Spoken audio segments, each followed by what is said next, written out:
Melody reminded me during the break that I have not asked you about your background.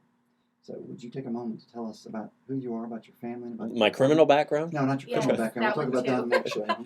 On this show, I wanted to Are you now? Have you ever been? That's right. We wanted to ask about your family and about your charitable work that you do and things like that. Well, I always love the opportunity to talk about that, and I am married and have 8 children, 7 of which there are few in the adoption pipeline, but we'll have a total of 7 adopted.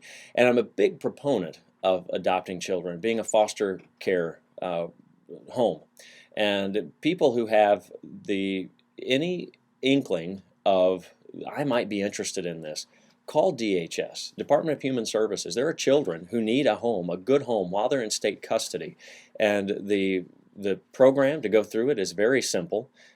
They just need a good, loving home to stay in. And adoption, if you want a real experience in life, adopt a child. And people come to me all the time and say, "Oh, you must be really special." Well, really, no.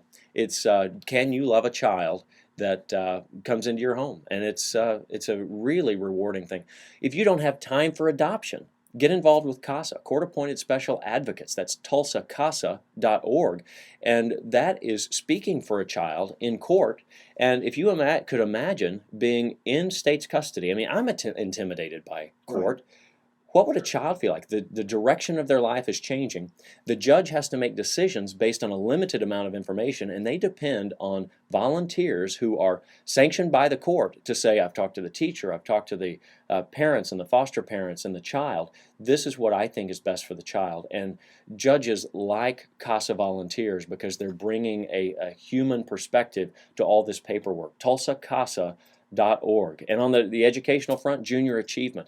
You wonder what's going to come out of the future of our children. It's going to be a lot better and a lot brighter if we'll volunteer our time to teach them economics and how the economics of life in our school systems. They need our experience. It only takes a few hours a week to change an entire generation.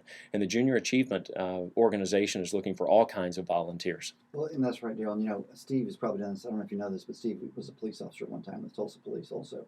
And I've taken kids out of homes, into DHS custody. Yeah. And it's never a good situation. It's one of the hardest parts of my job. I hate doing it.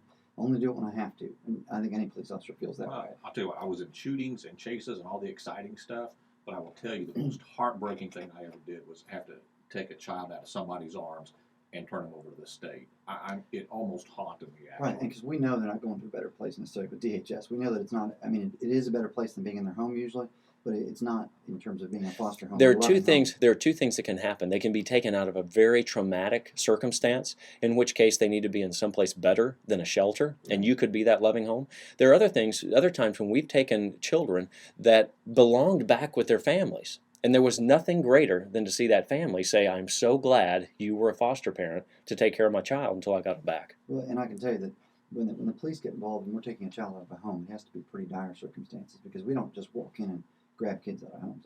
We don't ever do that. We don't ever want to take a child in the state's custody if it can be avoided. And by almost any means we can avoid it. We'll call relatives, family members. If we stop somebody on the side of the road and they have to go to jail for some reason, we call everybody and their brother to come get them. We don't want to take them to state's custody. We don't want to put the kid into that and put them through that experience. We try to avoid that at all costs. And I think wouldn't you say all officers feel that way? Absolutely. I mean, it's just you just hate dealing with those types of issues.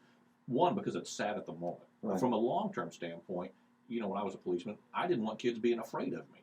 And now you've made them afraid of you. And, of course, the parents are going to trash you from now on, and all cops from now on, So it's not just what's going on right there. It's really a life-impacting situation. Yeah, it was tough to deal with. Absolutely. And I was adopted myself by my parents, Darryl, so I know exactly where they're coming from there and where you're coming from with that. I was fortunate to be raised in a very loving household and had great parents. Thanks for giving the time here on your radio show for it. Well, you're very welcome. Darryl, before we get out of here, I know we've got a few minutes left. I want you to give our listeners a way to get in touch with you and look at your website. If you give me your website and your phone number. The easiest one, because you don't have to spell my name, is TulsaHouseHunter.com. Okay. TulsaHouseHunter.com, and you can call my office at 918-258-2600.